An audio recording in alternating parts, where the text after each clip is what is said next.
Salam dəyərli izləyicilər. Bu gün sizinlə tam da çiyələyin mövsümündə, dadlı, ləzzətli vaxtında onunla çayın yanına çox ləzzətli, zərif, kövrək, ağızda olan piroq resepti bölüşürük.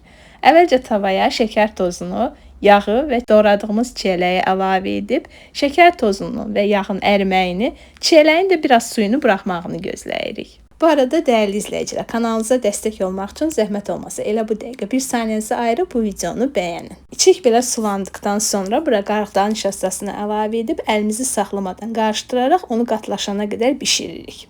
İnanırsınız bu içik çox ləzzətlidir. Bu şəkildə qatlaşdıqdan sonra ocağı söndürüb onu soyuduruq. Ardınca piroqun xəmirini hazırlayırıq. Bunun üçün qarışdırma qabına ələnmiş unu və 1 çay qaşığı qabartma tozu əlavə edib qatırıq. Daha sonra yağı da bura əlavə edib əlimizlə unla yağı ovub ovuntu halına salırıq.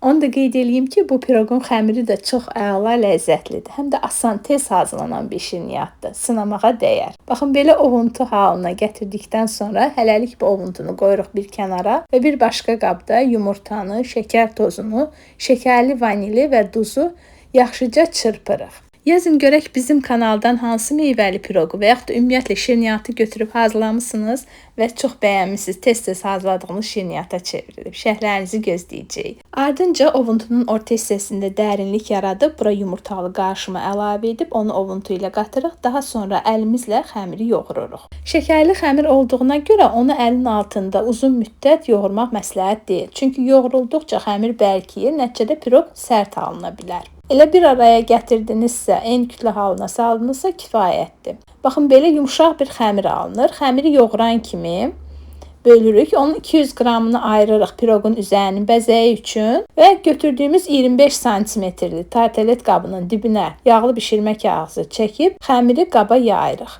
Kənarlarını da örtmək şərti ilə. Fikir veririk ki, hər tərəfdə bərabər qalınlıqda olsun xəmir. Səliqəli şəkildə xəmiri qaba yayırıq və üzərini hamarlayırıq. Daha sonra hazırladığımız, bişirdiyimiz içiliyi də bura əlavə edib onu piroqun içərisinə bərabər paylayırıq. Ardınca piroqun üzəri üçün ayırdığımız o balaca xəmiri də təxminən eyni qalınlıqda açırıq.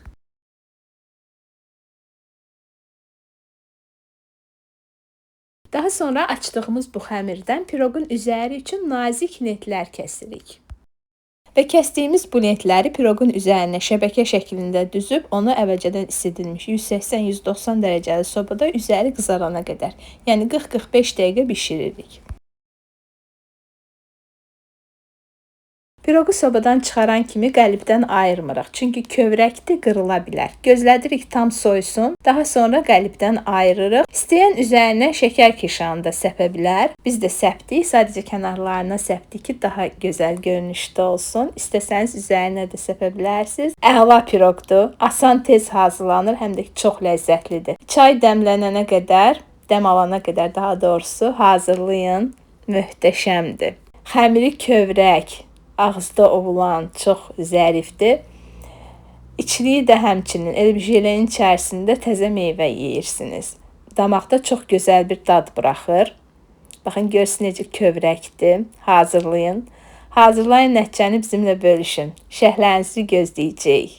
Hələlik.